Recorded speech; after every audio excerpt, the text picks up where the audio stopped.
gentlemen, may I bid you all welcome here and say one word before I start speaking.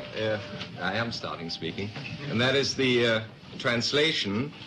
Button number 2 is French and number 3 is English. You may wonder why I have asked you to come here.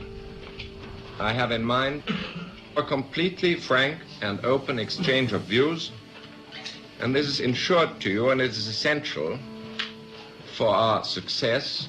There is no verbatim quotation of anybody, and there is no press, so you're quite free to let yourselves go, if I may say so.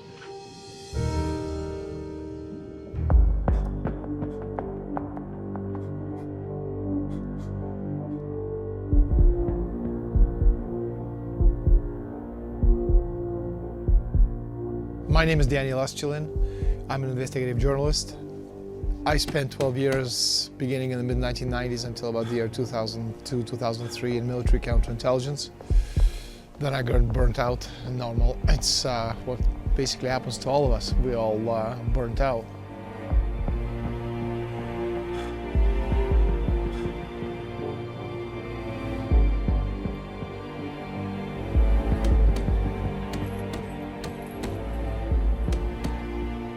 I realized I had a lot of information that I've accumulated over the years, and I thought there would be a good way of getting some of this information out. And one of the subjects that I thought would be of interest to the general population would be this very secretive, not secret, but secretive organization calling themselves the Bilderberg Group.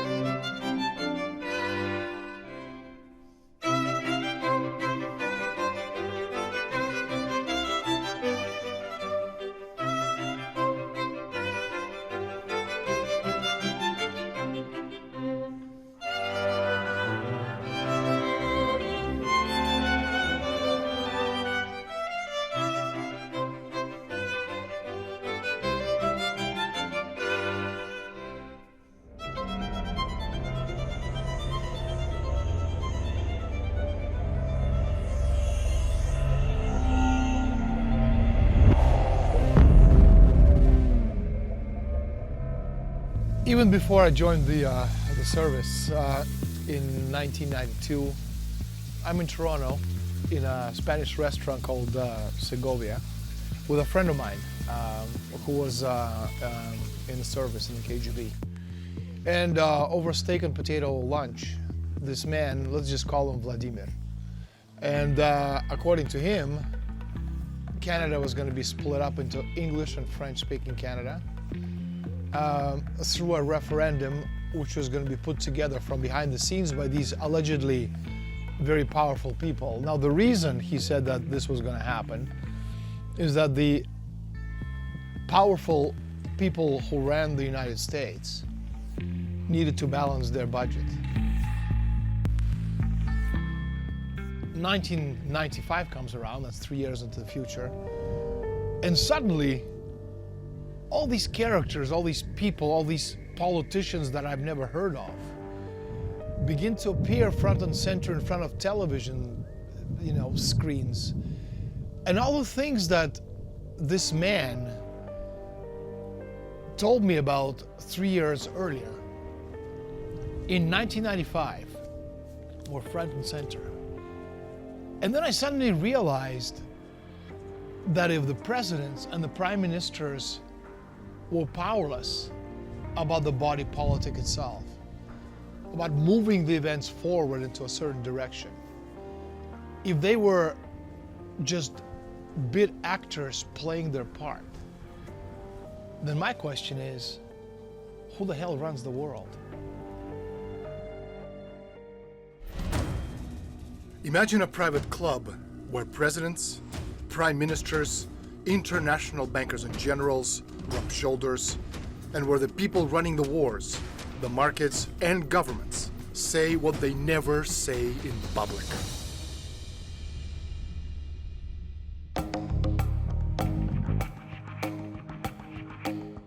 Es un momento que estamos en los inicios de la Guerra Fría. Es una guerra que no se sabe cuánto va a durar, le durará pues, hasta 1989, pero en 1954 eso está todavía muy crudo, muy incierto y en una fase inicial.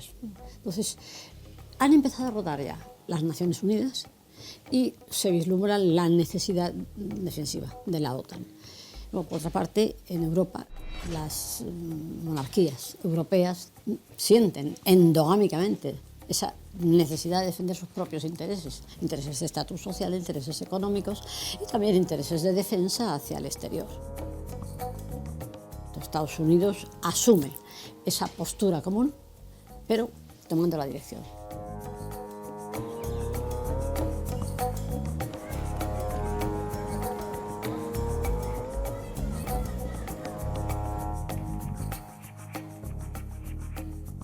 Well, the real reason for the interference of the CIA with Bilderberg was actually the Cold War that was coming up at that time, and they tried to use all the institutes they could get to steer the public opinion in Europe, and actually also in the rest of the world where they had influence. And Bilderberg was one of them, and that was the reason that they financed Bilderberg, the first meeting. Not totally, but for a great part anyway.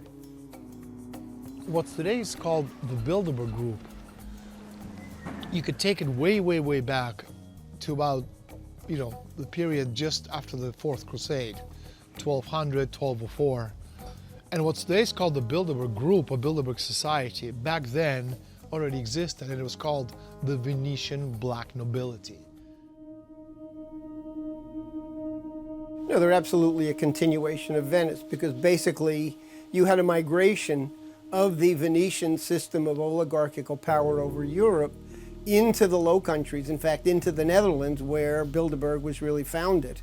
And that's an absolute continuity of the Venetian system of power. And in fact, if you do some tracing of some of the family lineages, you'll find in many instances the Tornantaxis family, for example, migrated from Venice into Northern Europe and still remain a mainstay of the Bilderberg oligarchical structures. You have a Bilderberg meeting taking place once a year, beginning in 1954. The first meeting took place at the Bilderberg Hotel in the Netherlands. And the host of that conference was Prince Bernhard, the Dutch royal consort, who was a card-carrying member of the Nazi apparatus during the Second World War period. The people who actually come to Bilderberg meetings, they're the people who can move forward the agenda of these societies. So you have President of the International Monetary Fund, President of the World Bank, President of the European Central Bank, of the Federal Reserve Board. You have key presidents and prime ministers and all these individuals on the political level, also on the empresarial level, and also in the media. And they all work together with people in the military. They all work together with representatives of the banking cartels. And again, if you're a corporation, you don't need to control every person in the company. You just need to control one person who controls the policy of the entire corporation. You can say the same thing about countries. You don't need to control the entire country. You just need to control enough key decision makers, be it president, be it prime minister, be it key senators and congressmen, people in the Federal Reserve, people in the European Central Bank, and people in the European Commission. You control them, and through them you control the rest. Every year Bilderberg has a gathering. They'll bring together 100 to 200 people, many of whom make up the core of the transatlantic financial and political oligarchy. And they'll bring together a core group of powerful individuals, government people, the media, finance, and prospective young recruits, people in the political realm who are up and coming and who are going to be seduced and controlled by these oligarchical interests. And very often these meetings serve as a kind of a testing ground for whether or not certain people will be advanced in their political careers, including a number of individuals who've been elected President of the United States have been put through this kind of Bilderberg finishing school process. They The Bilderberg conference comprises about 130 of the world's, or Western world's, top decision makers, from the banks, the multinational companies, the EU Commission. I'm coming to the politicians, also from WTO, IMF, World Bank, and of course, leading politicians from the US, Canada, Eurozone, and the UK. And I think, though they were clearly discussing some of the biggest issues confronting the Western economies at this time, why have we had no statement, either from the Prime Minister, or from the Chancellor, or indeed from the Minister without portfolio, all of whom attended in an official capacity? Why did they offer no statement, even though such decisions may well have a significant effect on UK government policy or the livelihood of future UK citizens?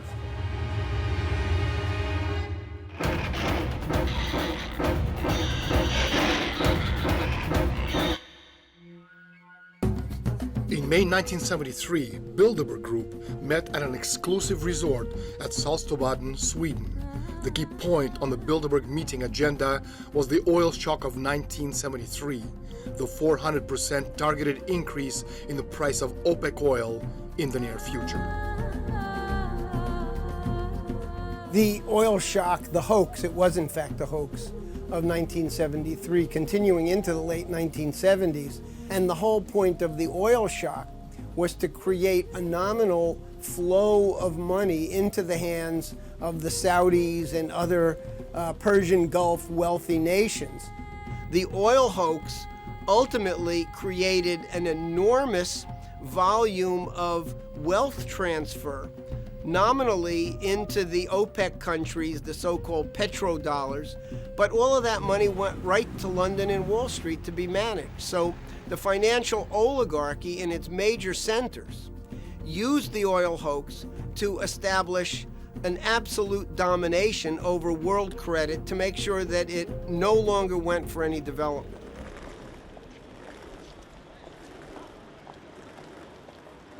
You have the charisma of a damp rag and the appearance of a low-grade bank clerk.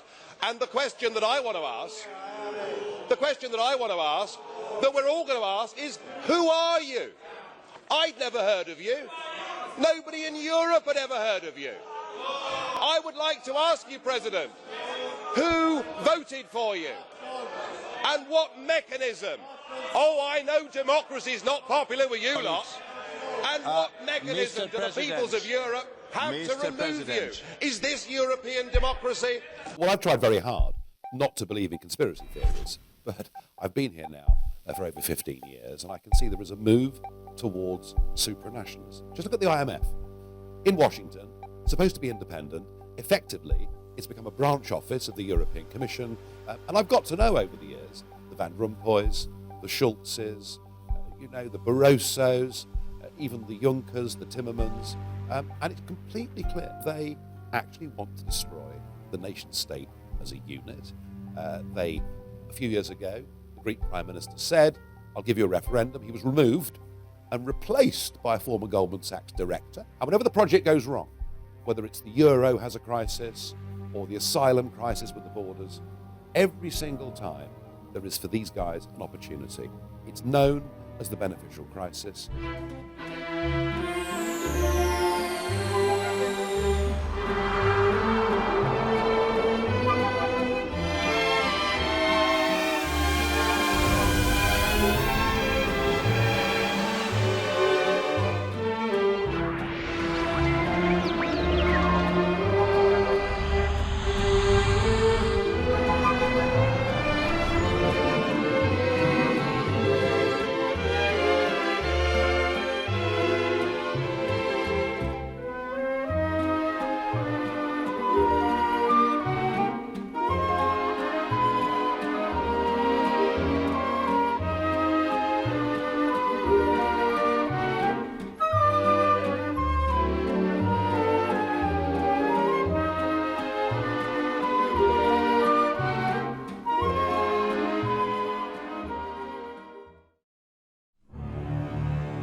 The very word secrecy is repugnant in a free and open society, and we are, as a people, inherently and historically opposed to secret societies, to secret oaths, and to secret proceedings. We decided long ago that the dangers of excessive and unwarranted concealment of pertinent facts far outweighed the dangers which are cited to justify it, the facts they deserve to know. For we are opposed around the world by a monolithic and ruthless conspiracy that relies primarily on covert means for expanding its sphere of influence, on infiltration instead of invasion, on subversion instead of elections, on intimidation instead of free choice, on guerrillas by night instead of armies by day. It is a system which has conscripted vast human and material resources into the building of a tightly knit, highly efficient machine that combines military, diplomatic, intelligence, economic, scientific, and political operations. Its preparations are concealed, not published. Its mistakes are buried, not headlined. Its dissenters are silenced, not praised. No expenditure is questioned, no rumor is printed, no secret is revealed. As in a television soap opera, there are actually secret spin-off organizations similar to the Bilderberg Group who play a vital role in the New World Order scheme to use wealth concentrated in the hands of a few to exert world control.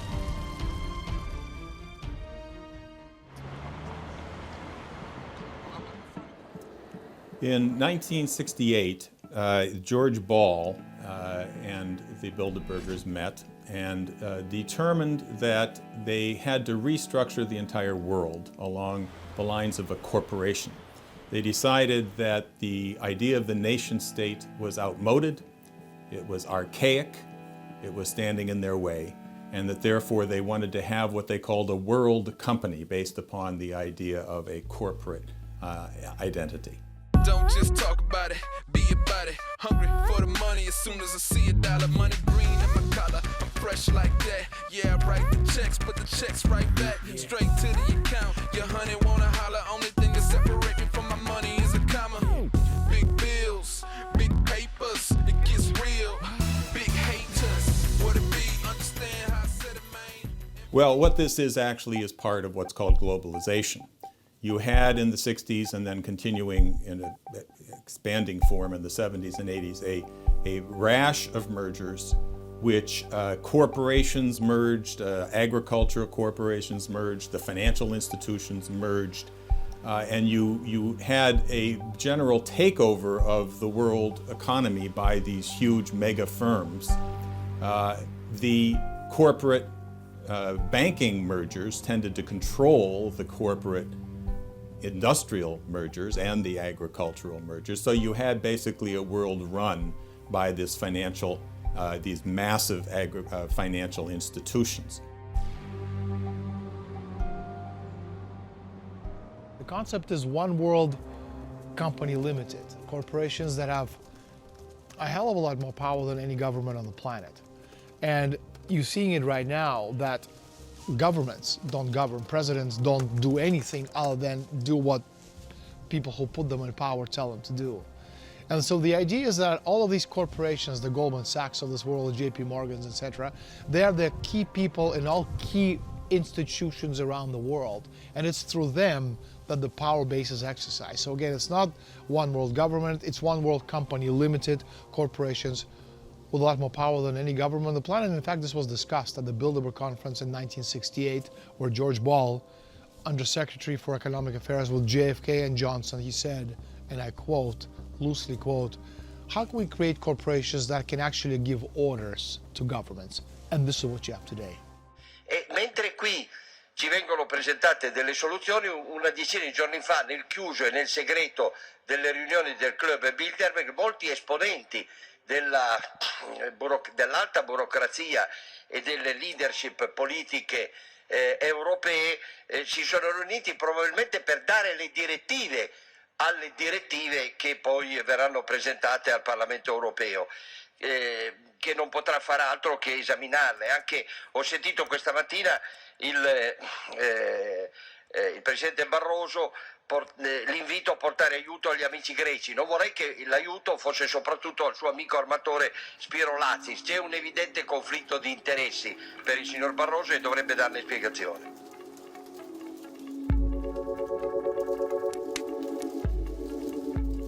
L'Europa oggi è sotto il dominio dei poteri forti e purtroppo anche dei poteri occulti.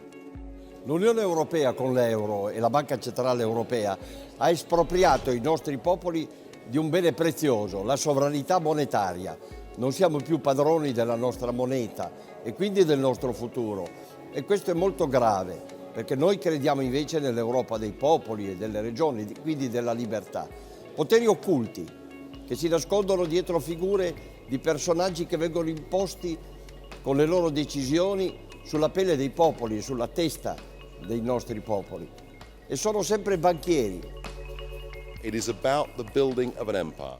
And the paradox of this project, of this supranational European project, is the least popular it becomes with the people, the bigger mess it creates, the more power they get at the center.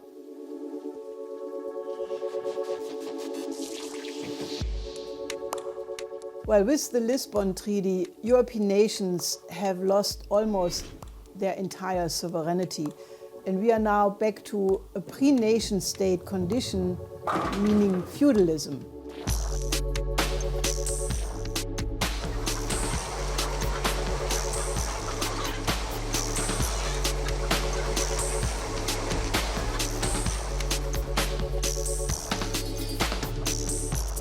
You know, we're living on a very small planet with limited natural resources and an ever-growing population base.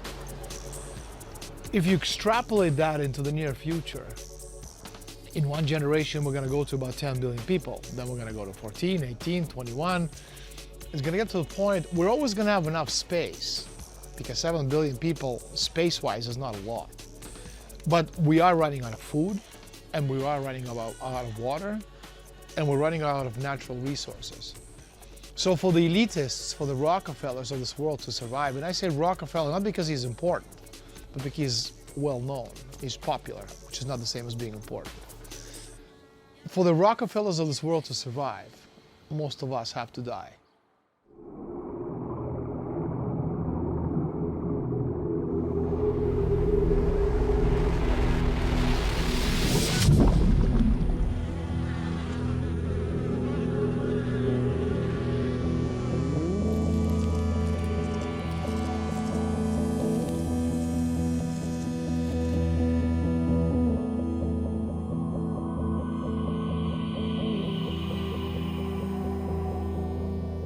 Was an absolutely willful act on the part of precisely this Bilderberg apparatus.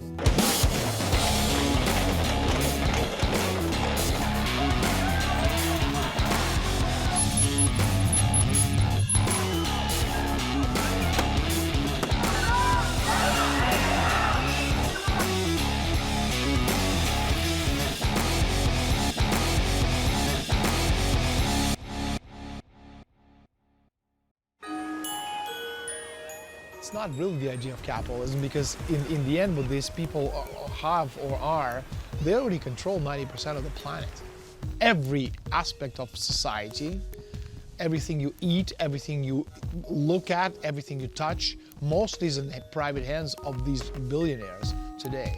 But the idea is, again, the whole idea of deindustrializing the world, it's a gradual process. You can do it, via armed conflict, but it's costly and it's also dangerous, because you can take everything off the chessboard, them and you at the same time.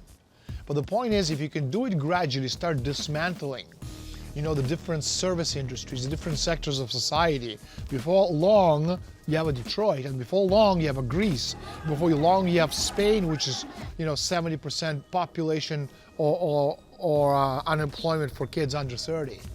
And this is reality. And this is how it's done. It's a gradual process of deindustrialization, demand destruction, and zero growth. And if you talk about zero growth, the whole concept itself came out of the 1972 study put together by the Club of Rome. Role of the Club of Rome back in the 1970s was to try to popularize the big lie that man could not continue to develop because resources were supposedly limited. And they used a ridiculous modernized version of the old argument of Malthus and Aristotle to simply state that based on mathematical equations, we would exhaust the resources. Fast forward 40 years, and look what we have today. We have a Detroit. And another 40 years into the future, we have the entire world, which is going to look like Detroit, and Detroit is going to look like paradise.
Well, yes, there was another reason, and that is that the bailout was a scam, a fraud. It was under the guise of saving banking institutions, which they saved temporarily. They were effectively taking unpayable debt, huge quantities of unpayable debt, and transferring it from private corporations to governments. This didn't make the debt any more payable. They basically absorbed huge quantities of worthless paper, speculative derivative paper, which could not be paid off in any period of time anyway, i.e. the governments became bankrupt. Now you see this in Europe over the last years, where each country is being forced to do the same thing that was done in the US, take on the massive debts of these banks and effectively leaving them bankrupt. What you have is the growth of corporate dictatorships under the banking institutions that run the governments, corporate fascism. And in fact, you see the world increasingly coming under the control of corporate fascist governments under the control of the banking institutions. You know, if you kind of go back in history, 6,000 years or so, and you look at who controlled society 6,000 years ago in ancient Egypt, this weren't the pharaohs. They were the high priests, who basically gave us knowledge one little droplet at a time, just enough knowledge for us to survive and get by as we do today, just enough for us to get by day to day to day to day with what meager salaries we earn. Now, so on the one hand, what you had back then, you had the high priests giving us this, droplets of knowledge. But on the other hand, in the last 6,000 years, especially now, with technological revolution, with information revolution, information technology, people have computers and have access to internet, and suddenly all this information, which for thousands of years, which was only available to secret societies and very private organizations who passed it on from generation to generation in very small, tightly knit groups behind the scenes, underground, grandfather to father, father to son, son to grandson, grandson, to great-grandson, etc. Today, 99% of that information is available through Google. And anybody sitting in the middle of an Amazon rainforest, with computer, a laptop, an internet connection, almost has the same access to the information which the secret societies have tried to protect or hide from us for thousands of years. So the dilemma for them is, what do we do? Because we must have the upper hand. So on the one hand, what you're seeing right now is they're destroying the world's economy on purpose. Because again, progress and development is directly proportional to population density. So if you have technology, you have more. If you don't have technology, if you can destroy technology on purpose, if you can go to zero growth, deindustrialization, demand destruction, is going to get a point in the development of society where you're not going to have enough technology to support this rapid population growth, and the base of population is going to collapse. Well, the primary goal is to defend the status of a unipolar world, even if that means to prepare a preemptive global first strike. The oligarchy want to defend their privilege to be a superior species, and they want to keep the rest of the population deliberately backward and stupid, and that is why they promote such banal entertainment, which is only aimed that people stop to think.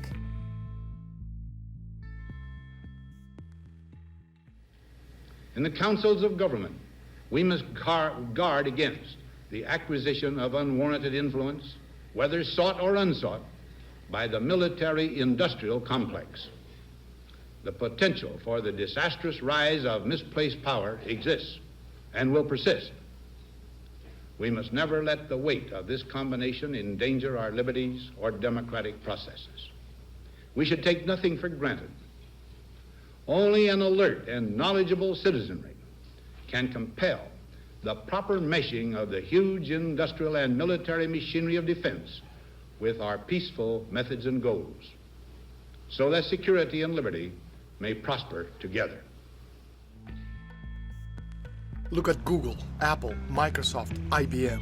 These Bilderberg-affiliated megacorporations form an integral part of the United States security apparatus.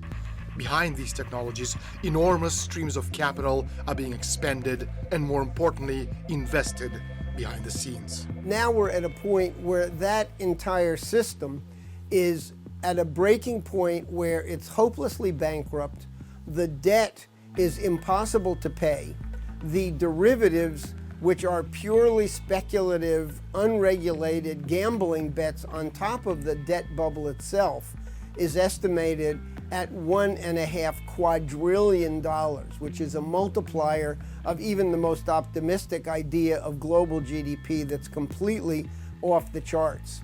So this entire system is doomed, and we're quite frankly at a point now where it would be no surprise if on any given day you woke up and found out that the entire transatlantic financial system had just evaporated.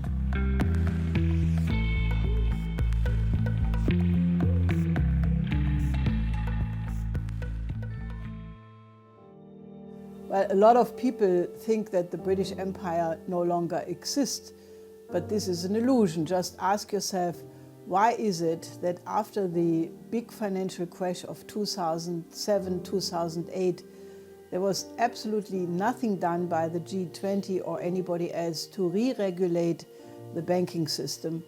And they kept quantitative easing, they kept zero interest rate policy, which is really expropriating the majority of the population. And now we are in front of an even bigger crash than 2008, and there are no so-called tools anymore to do anything about it.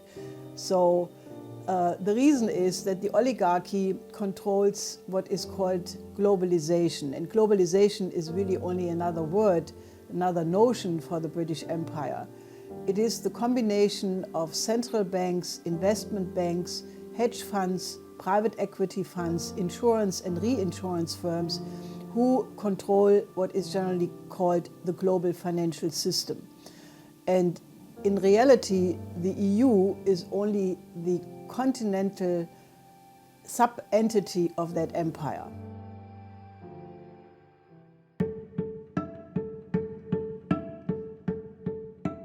Well, the British Empire knows that in the long run it cannot survive in a world which is based on science and technology and development. And therefore their policy is to stop that kind of technology and development. That's why they target nation states. That's why, for instance, that they are adamant against the BRICS and the emergence of the BRICS, which is nations which have the strength and the power and the commitment and the mission to building nations through science and technology. That has to be stopped in their view. Therefore, their target is the idea of the nation state itself. Destroy nation states in order to preserve and maintain the power of the empire. There is absolutely a plan to depopulate the world, and you simply have to listen to or read the writings of people like Prince Philip of Great Britain, who has stated explicitly that we should reduce the population of the world from 7 billion people down to 1 billion. He has stated very charmingly that he would like to be reincarnated as a virus to try to reduce the world's population.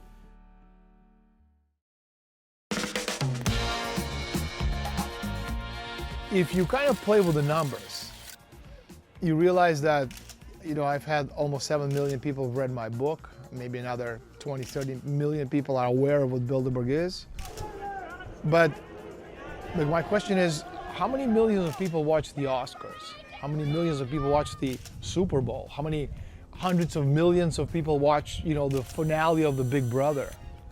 So the point is that when you play with the numbers, you realize it's easy to sway people's attentions. And also, because of everything we've been taught and how we've been, taught to behave as people, the media, which forms part of this conspiracy, they've been able to convince the people that unless something is on the cover of the New York Times, the Washington Post, Le Monde, The Economist, Wall Street Journal, it doesn't exist. Which is why so many times people say to me, if what you say is true and it is shocking, why is it not on the cover of the New York Times?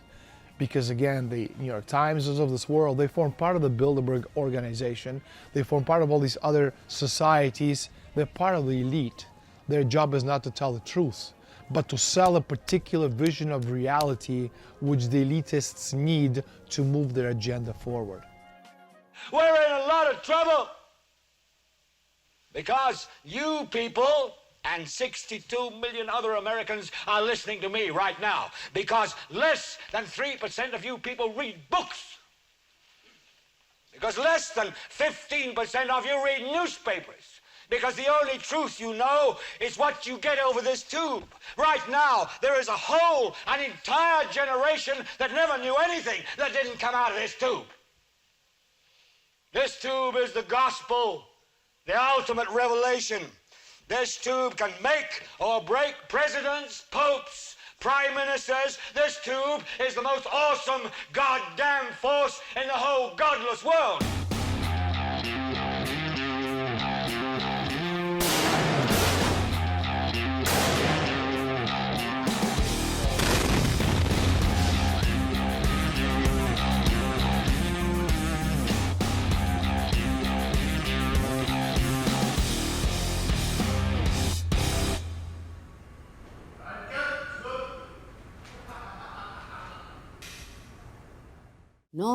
No existe esa libertad. Además sería inocentemente estúpido creer que un periodista es libre de escribir lo que él sabe que es verdad en un periódico, en una radio, en una televisión que no son suyos. El periódico o el medio que sea ni siquiera es del director. El periódico es de un grupo de empresarios.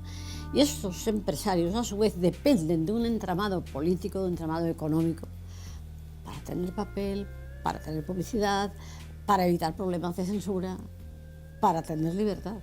No existe esa libertad. Media is often altered to convince the public that something is happening that is not happening. There was a movie once made called Wag the Dog about a president who was involved in a scandal much like Bill Clinton with Monica Lewinsky. And the way they get out of the scandal, the White House concocts a war against Albania. During George W. Bush administration, there was a quote from Karl Rove, who was Bush's major political advisor. Rove said that the White House can create its own reality, and if they don't like the reality they have created, in 30 minutes they can change it because the White House has total influence over the way the media reports the news.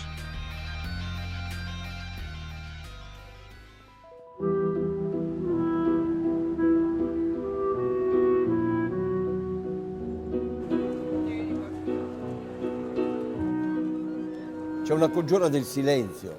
Non si vuole far sapere all'opinione pubblica chi veramente comanda, i poteri forti, le loro riunioni, il Bilderberg, la trilaterale, che si riuniscono a porte chiuse, senza che nessuno possa sentire, nessun estraneo, e soprattutto riferire ai popoli cosa si è deciso sul loro futuro. Noi combattiamo questa dittatura dei poteri occulti e riteniamo che il potere debba essere restituito ai nostri popoli. Questa è democrazia. E perciò quando qualcuno di noi riesce a far comunicare all'opinione pubblica queste verità, si cerca di screditarlo, di chiamarlo cospirazionista. Mr. Speaker, this is the first occasion for me, as I've never previously answered a question in the House of Commons on behalf of a private organisation for which the government has no responsibility. The Bilderberg organisation exists for the purpose of holding meetings once a year in various countries. It exists for no other purpose. This year the meeting was held at a large hotel near Watford in Hertfordshire. I didn't receive adequate notice of this question as it happens, because I wasn't found in time to put to hand the list of those who participated and the agenda which we discussed, but we always circulate those before the meeting and they're readily available, and I can certainly put any honourable member in touch with a source of the list of those who took part. Each year we invite something over 100 people. It was about 140 this year. Drawn from both sides of the Atlantic, from Europe, including Turkey, and from the United States and Canada. The people who attend are drawn from the worlds of government, politics, academia, defence, journalism. We all attend the people who attend change slightly each year. There's a core of those who regularly attend. Different people come. Well, I'm trying to guess at what on earth people are asking a parliamentary question about this for and what they're interested in.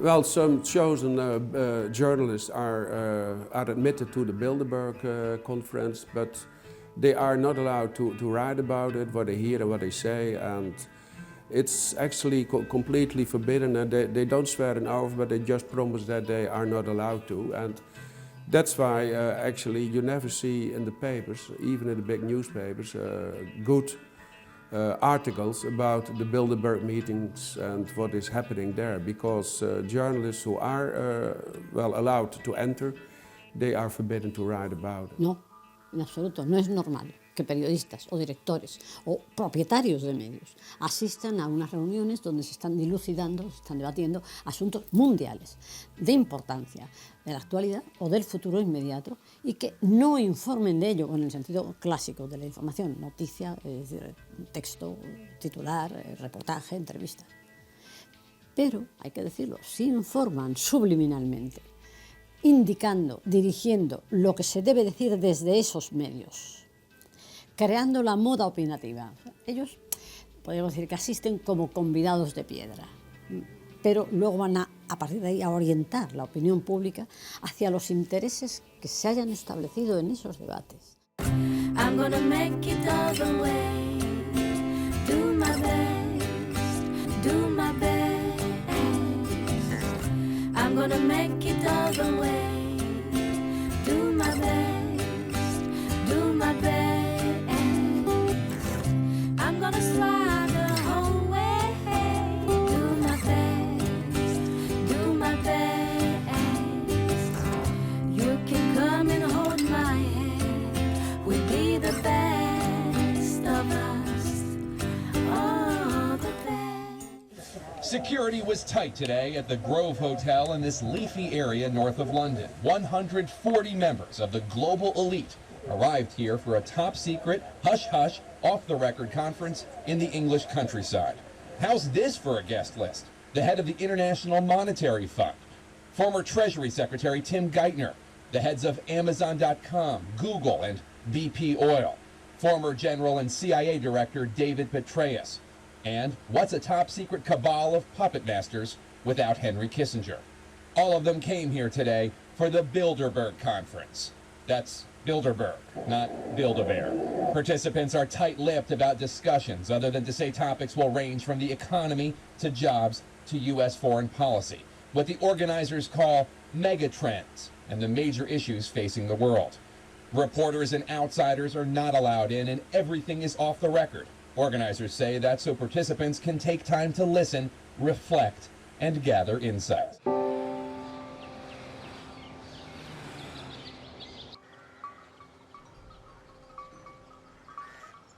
I got in early October from someone in the Austrian Ministry of the Interior an official document which was handed out to all the personnel in the Ministry of the Interior, as well as special forces and the police departments, basically canceling holidays for the first 2 weeks of June as a result of the Bilderberg conference, which is being held right now in a hotel half an hour from here. Un grupo de poder, un grupo de poderosos que no pertenecen a ningún gobierno nacional, pero sí son parte de un gobierno supranacional, un gobierno mundial. Ellos no adoptan decisiones ejecutivas, pero sí prefiguran y predeciden lo que ha de acontecer. O sea, ellos diseñan los futuros convenientes en el escenario económico, en el escenario político, en el escenario defensivo. Well, you know, we're in a hotel in Innsbruck, about 35 kilometers from the hotel where the Bilderberg conference is actually taking place.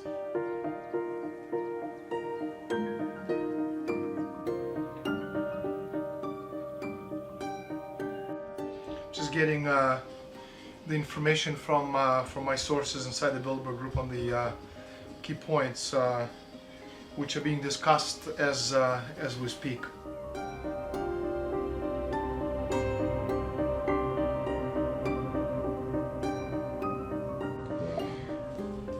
Daniel, I'm pasting for you some of the key discussion points which shall be taken up at this year's meeting. As you know, the world is in dire shape and the financial system can blow out at any moment. There are a lot of very worried, or should I say freaked out people who will be attending this year's conference. Their only saving grace is that most of the planet is completely oblivious to what is going on around them. Good luck to you, and as always, put this information to good use. Instead of going to the hotel, and if you can't get anywhere near the hotel, there's a 5 kilometer, security perimeter, and actually from what we're hearing, it's actually has gone over to almost 8 kilometers. So, when you're 8 kilometers away, you can't get anywhere near the hotel, and so as I get the information anyway, because my sources are inside the conference, from what we're seeing, it's absolutely impossible to get anywhere near the hotel, and I hope somebody does, but I don't think so.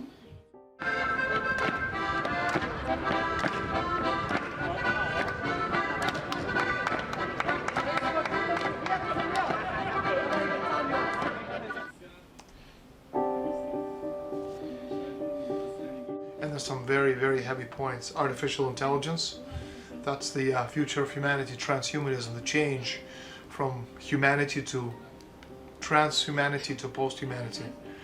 Cybersecurity, that's one of the key issues which the Bilderbergers have been talking about for a very long time.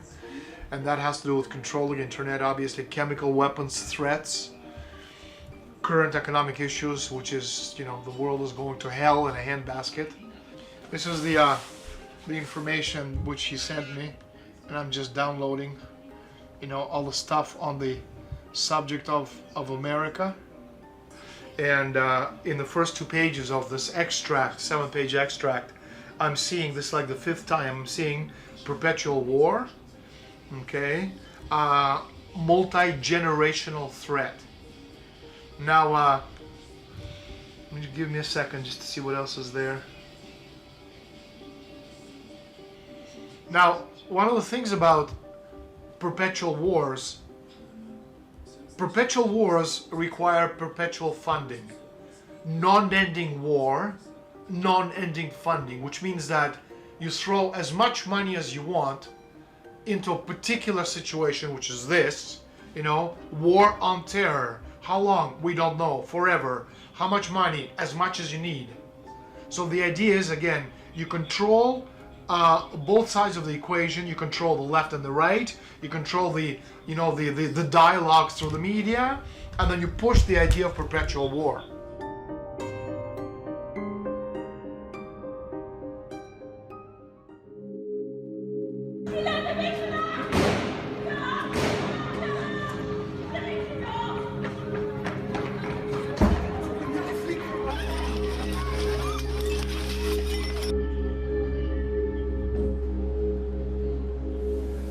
L'état d'urgence sera décrété, ce qui veut dire que certains lieux seront fermés, la circulation pourra être interdite et il y aura également des perquisitions qui pourront être décidées dans toute l'Île-de-France. L'état d'urgence, lui, sera proclamé sur l'ensemble du territoire. La seconde décision que j'ai prise, c'est la fermeture des frontières. Immediately after the terrorist attack against Charlie Hebdo at the beginning of this year, the former US Senator Bob Graham said that if the famous 28 pages of the original September 11 report would have been published, this attack would not have happened. Now, what this means is that the original September 11 Commission of the Congress published a report, and 28 pages are classified to the present day, but we more or less know what's in it. It pertains to the role of Saudi Arabia financing terrorism and Wahhabi Salafist attacks around the world. Now, this has another dimension, and that is that the Anglo-Americans have instrumentalized radical Islam since Brzezinski in 1975.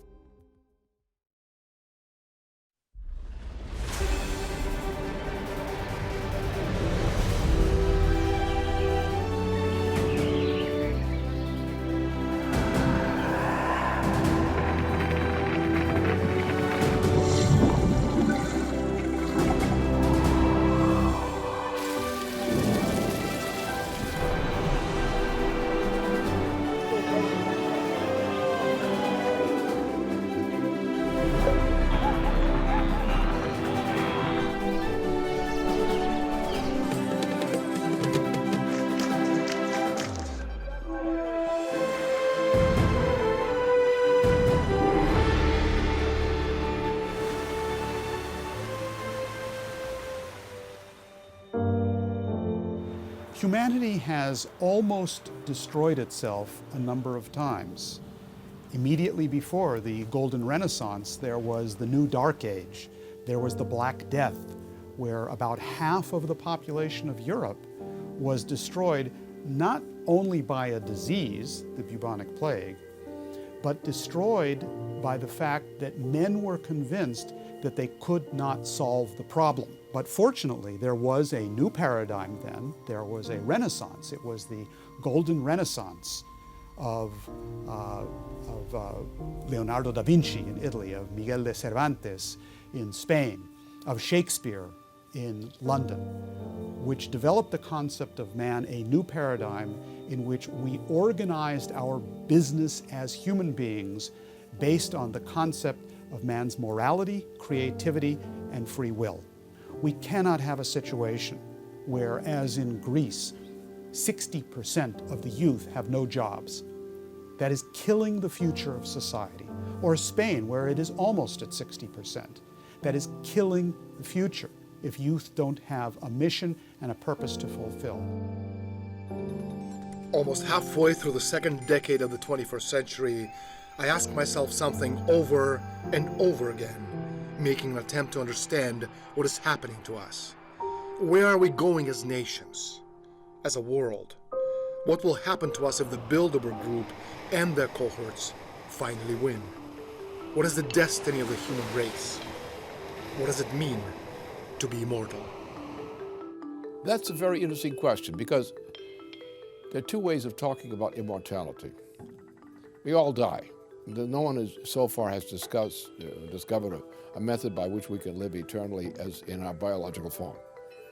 So therefore, the meaning of the human mind and the human body may not be quite the same thing. For example, people like Einstein, for example, who over a century ago defined matter-antimatter progress, which we're now going into today. So some people are immortal because of the consequences of their having existed. And the best we can do as human beings, which no other animal can do, is we can continue to be immortal in our participation in the development of humanity and the development of our solar system. So immortality means one thing. It means either the consequences of your having lived, the benefits for mankind of your having lived, one way or the other, as a poet or as a scientist or whatever. You've contributed something to the wealth of humanity, and you are, in that sense, immortal. Or you can be a poor slug who doesn't think, who has no consequence, no reason to exist, who just lives and dies. And that's the choice. I have had certain attempts on the part of the Bilderberg group back about 10 years back, where I was actually offered money to cease and desist, go away. And I describe it in one of my books. And as I sat there watching this man write a check, I said to myself and I said to him, help me out, please. How many zeros is one's freedom worth? He stopped, paused, looked at me, gave me the check, which I have, check as a memento, and he said, Mr. Estulin, you have a nice day. So the point is that even if they do kill me once, I think I've done my bit on this planet Earth, and I've reached a certain level of immortality, and I've done my part to pass off the baton to the future generations, and it's their job, to pick it up and go with it, because again, humanity's one, and we have to do everything in our power to make sure that we, as society, achieve this immortality. And for me, immortality is assuring the survival of the species, all of the species. And for us to happen, for this to happen, we've got to make sure that higher ideals, on the general level of things, take precedence over money, and even one's personal safety. Yes, we can win this war, but the first step necessary for actually winning is to know what the war is. The war is not against merely financial interests or military powers or even groups as powerful as the Bilderberg group. It is a war against what has been called powers and principalities. It's a war against a concept of man which is evil. It's the concept of man that we are nothing other than animals. It is an idea which says that human beings do not have the capability of a creative spark, that we do not in fact have free will, that we therefore cannot act morally or immorally, we just simply do whatever our desires say. And it is that concept of man which finds expressions today in things like the Bilderberg Group and in the global financial system, which is based on speculation, usury, and the destruction of populations. We are at the crossroads, and the roads we take now will determine whether we will live in the 21st century as nation-state republics or subjugated, culled, and dehumanized crop of slaves. We are fighting a combined effort of some of the most brilliant people in history who scheme against us for the purposes of possessing us. But the human will is immortal. Tyrants have killed millions, and yet people fought and eventually won their freedom. Freedom stirs the human heart, and fear stills it. Amidst the deafening cacophony of patriotic silence, insurgent voices command attention. Immortality has its moral basis in truth and incorruptibility. It deserves to be given all the support that it can get. It deserves to be fought and died for.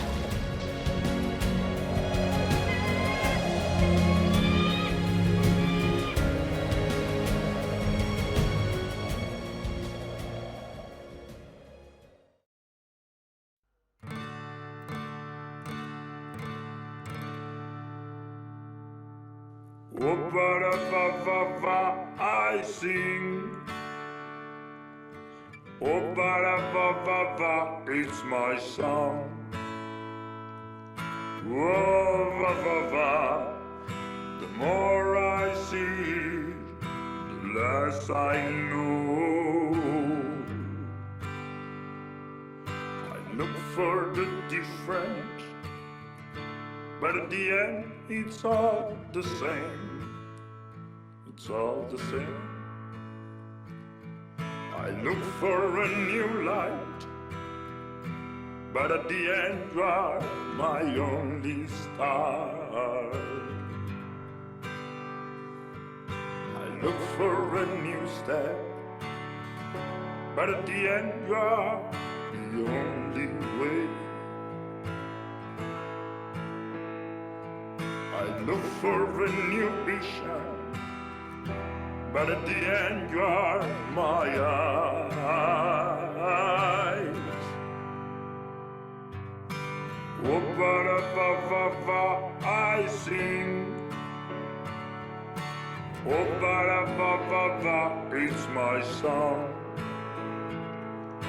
Oh, ba-ba-ba, the more I see, the less I know. Walking in the morning light, walking all alone, walking in the evening light, walking with my only song.